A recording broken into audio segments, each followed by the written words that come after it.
Hi, it's Stefan. I finally sat down and I'm making the video I announced 6 months ago. I've just been missing you, so I thought I'd sit down despite everything else going on and make a quick video about my 6 or 7, how many?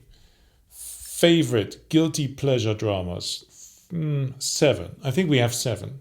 And by guilty pleasure, it can be basically, it's a combination of extremely pleasurable while at the same time having some obvious flaws. But there's a bit of a spread with this, and I'm going really from guilty to pleasure, really.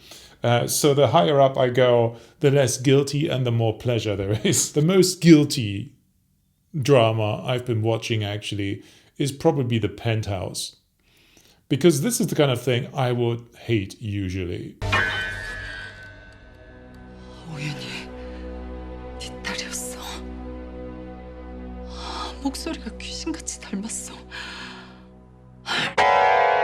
If you're into dramas where you love to look at rich people being very bad, this is perfect. There's lots of overacting. It's the kind of drama I think it would be fun to be an actor in. It's so hyper that you kind of feel dirty when you watch an episode and you have to take a break.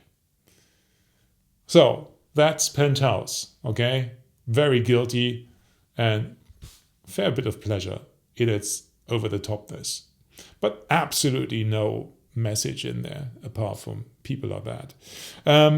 Number 6 in this countdown probably would be 2521. You know, that lovely series with Kim Terry that came out last year. 착한 짓이 있다.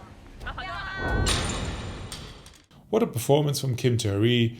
The energy, the fencing, the story between these two girls. It worked in many levels, and it was just a great throwback to being young, and and she just gave it such a performance. So she really deserved her award for it.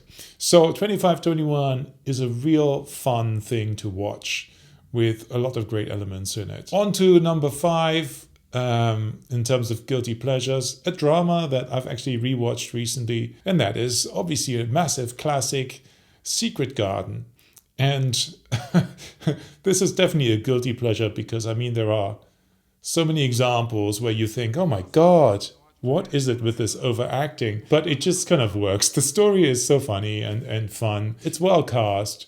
And Ha Ji-won is just so watchable. I mean, she's just there and you just want to keep watching her. And Hyun Bin as well. Great fun though. Lots of great set pieces.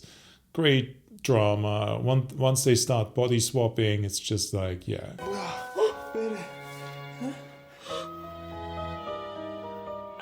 And it's real fun. So definitely a guilty pleasure. If you have never seen it, check it out. The 4th from the top is Love in the Moonlight, which is a period drama, a historical drama.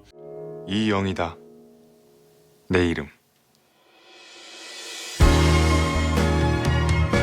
What makes this is the two leads are just so cute and charming together, even though it's really cheesy at times and over the top and la la la.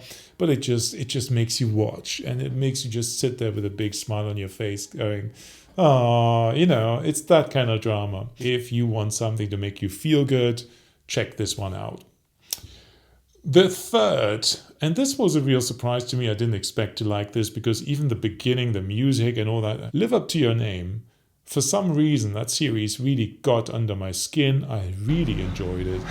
The main performance of the main actor is just so zany and different. And it's basically about famous acupuncturist from 500 years ago traveling to the future. He gets moved back and forth from the past to the future, and then he takes this friendly but strong-minded female surgeon with him. They perform medical services in the past, in the future, and all kinds of drama ensues. And it's just the whole thing has such an energy. Live Up to Your Name. What is the title about? No idea. But it just works. And it's a lot of fun. The 2nd guilty pleasure I would say for me is Crash Landing on You. 염려 감사드려요. 뭔가 착각하는 것 같은데 내가 남해 오지 않았어. 네? 그쪽이 북에 온 거요. It starts off beautifully and it has so many great things. It just loses its plot a little bit towards the end. So I don't love everything about it, but it's also just really fun to watch. And they have obviously got great chemistry, which doesn't seem to be happening a lot between actors who actually like each other. But hey, there you go. And some of the subplots as well are really nice. Lots of pleasure, very romantic, lots of fun, and really great. Now, my biggest guilty pleasure, and this is hardly guilty, I would just call this a guilty pleasure because it's got some of those cliches of Korean dramas in it, like mothers of actresses bickering and all that stuff. It's got all that in it, but it is just so amazingly acted by Gianna Jun.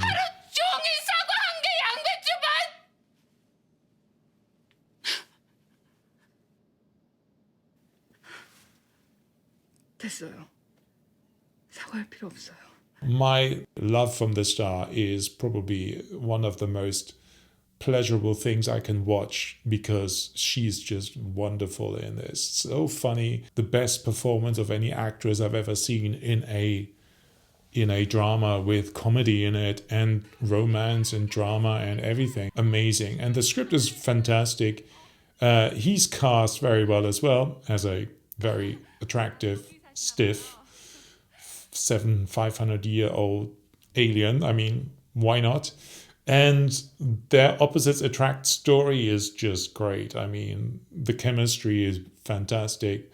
You kind of, I mean, apart from when he's starting to sing to her, I can sit there and smile for an hour at what's happening because it's just so much fun. And if you haven't seen this series yet, I mean, do yourself a favor and just watch it. Why don't you share below here what your favorite guilty pleasure is in terms of K-drama? Let me know in the comments. This can also just be the drama that makes you happiest. And we'll exchange notes and we'll revive this channel and have a little chat. Let's see how it goes.